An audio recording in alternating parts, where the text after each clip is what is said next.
दक्ष police news, पहिले खाकी मग बाकी। मनमाड इंदूर रेल्वे प्रकल्पासाठी होणाऱ्या भूसंपादनावरून प्रशासकीय यंत्रणा आणि शेतकरी यांच्यातील संघर्ष आता तीव्र झालाय।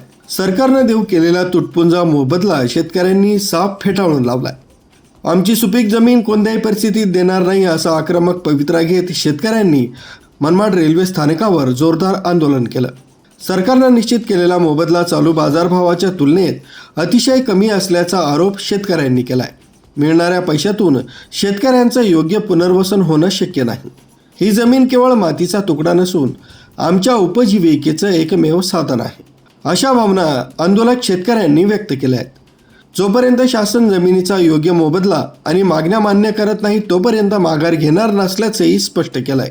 मनमाड इंदूर रेल्वे मार्गासाठी जमीन अधिग्रहित करण्याचे आदेश सरकारने दिले असले तरी जमिनीच्या मूल्यांकनावरून अद्याप तोडगा निघालेला नाहीये।